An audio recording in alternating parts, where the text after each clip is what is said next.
Here's something wild. Linguists estimate that new slang terms are being created and going viral at approximately 10 times the rate they did just 20 years ago. 10 times! We're watching language evolve in real time at a speed that has never happened in human history, and most of us are sitting here like confused grandparents trying to figure out what "riz" means. But here's what's really strange. These words aren't just random sounds teenagers throw around.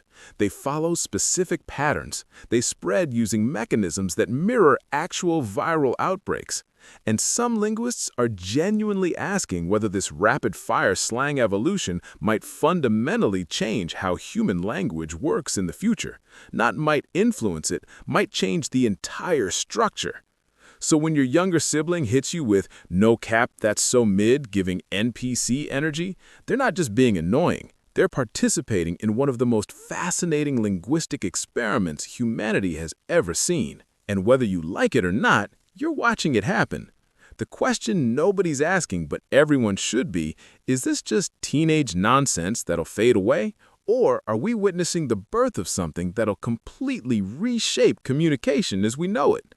Let's find out. First, let's get specific about what we're actually dealing with here. Words like riz, charisma, especially in romantic contexts, cap, lying, iyk, if you know, you know, mid, mediocre, gyat, expression of attraction, skibidi, a meaningless viral term, and phantom tax, stealing someone's food, didn't exist in mainstream vocabulary 3 years ago. Some of them didn't exist 6 months ago. Dr. Gretchen McCulloch calls this phenomenon linguistic wildfires, and the comparison is terrifyingly accurate. Real wildfires need 3 things: fuel, oxygen, and heat. Linguistic wildfires need the exact same structure, just translated into social dynamics. The fuel is cultural relevance, the oxygen is social media connectivity, and the heat is emotional resonance. Now, here's where it gets interesting. Researchers at the University of Vermont analyzed over 100 million tweets between 2013 and 2016, tracking how new slang terms spread across networks. They discovered something unexpected. Viral slang doesn't spread evenly. It explodes through specific communities called linguistic superspreaders, typically Gen Z users with 500 to 5,000 followers, not influencers, regular people with tight-knit networks. Why does this matter? Because it means these words aren't being manufactured by corporations or pushed by celebrities. They're organic. They emerge from genuine cultural moments, get picked up by these superspreaders, and then detonate across the internet in patterns that epidemiologists would recognize from studying disease outbreaks. But that's just how they spread. The real question is why certain words catch fire while thousands of others die in obscurity. And the answer reveals something unexpected about human psychology. Let me tell you about a concept called optimal distinctiveness theory, because it explains everything about why Riz became word of the year while blood barely made it out of UK TikTok. Humans have 2 competing psychological needs. We want to belong, but we also want to stand out. We want to be part of the group, but we want to be special within that group. This tension drives basically everything teenagers do, but it also drives language evolution. When a new slang term emerges, it serves both purposes simultaneously. Using Riz in January 2023 meant you were part of the in-group that understood internet culture, but you were also ahead of the curve before it became mainstream. That sweet spot, that perfect balance between belonging and distinction is what makes certain words absolutely explode. But here's the darker side nobody talks about. These words have a built-in self-destruct mechanism. Before they're considered cringe by the very generation that created them. The moment a word achieves maximum saturation, the moment your parents start using it, the moment it shows up in corporate marketing, it loses that optimal distinctiveness. It becomes pure belonging with zero distinction, and Gen Z abandons it immediately. This is why lit feels ancient even though it peaked in 2017. This is why YOLO makes people physically cringe. These words didn't die because they stopped being useful. They died because they stopped providing social currency. And this creates something linguists call the treadmill effect. Gen Z has to constantly create new terms just to maintain the same level of in-group signaling. That rapid cycling isn't a bug, it's a feature. It's creating a generational code that's nearly impossible for outsiders to crack, changing faster than any algorithm can track, more secure than any encryption, and it's completely accidental. Now, you might be thinking, okay, but slang has always existed. Kids have always had their own words. What's actually different? Everything. The mechanism is completely different. Your parents' generation created slang through in-person interaction. A word would emerge in one school, maybe spread to neighboring schools through personal contact, take months or years to reach other cities. The speed was limited by human movement. Gen Z slang spreads at the speed of algorithms. TikTok's For You page can take a word used by a creator in suburban Ohio and place it in front of 50 million people across 100 countries within 48 hours. Instagram Reels, YouTube Shorts, or Twitter, or whatever we're calling it now, all function the same way. These platforms aren't just spreading language faster, they're fundamentally changing how language evolves. Dr. Lauren Squires, a linguist at Ohio State University, published research in 2023 showing that platform architecture directly shapes linguistic innovation. TikTok's 10-second hook window favors punchy, memorable terms. Twitter's character limit encourages abbreviation and acronyms. Instagram's visual focus creates slang that describes aesthetic experiences. Each platform is essentially a different evolutionary environment, and the slang that survives is the slang that's optimized for that specific ecosystem. But here's the twist that nobody saw coming. These platform-specific dialects are starting to bleed into each other, creating what some linguists call a post-platform vernacular. Words that originated on TikTok end up on Twitter, get abbreviated, return to TikTok in their new form, and become something entirely different. Riz is a perfect example.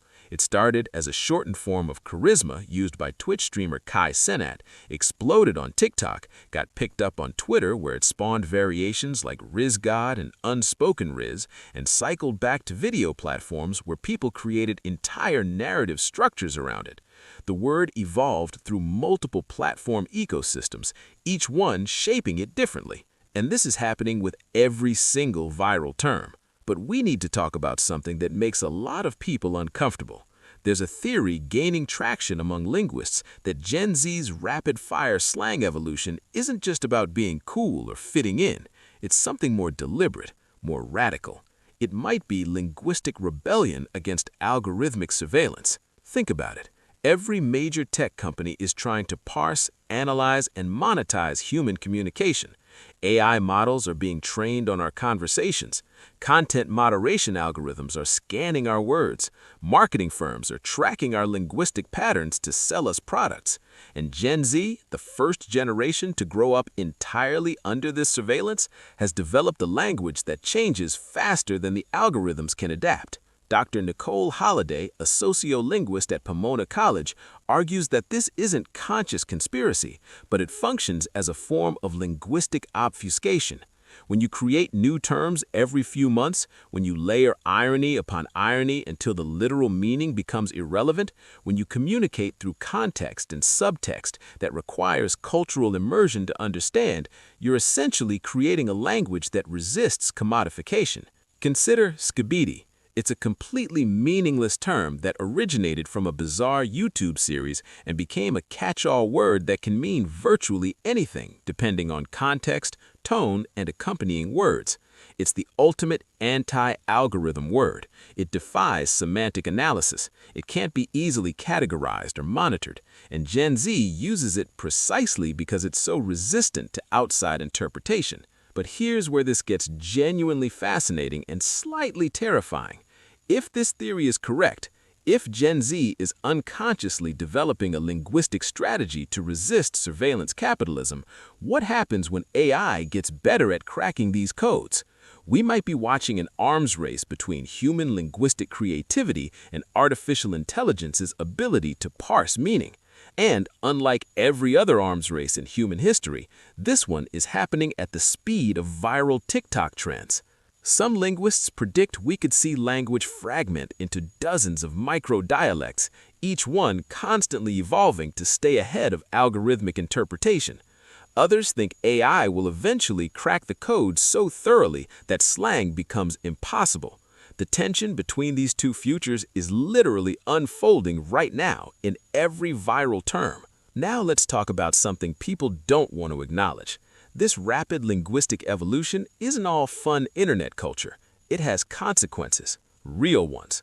There's growing concern among educators about a phenomenon called linguistic fragmentation, where the gap between formal communication and casual communication becomes so wide that people struggle to code switch between them. A 2024 study by the National Association of Colleges and Employers found that 67% of recent graduates struggled with professional communication, specifically their inability to adjust their language for workplace contexts. They weren't being unprofessional intentionally. They literally didn't have practice in maintaining a consistent linguistic register because their formative years were spent in environments where language changed every 6 months. But there's a deeper problem. This constant linguistic turnover creates what researchers call generational linguistic isolation.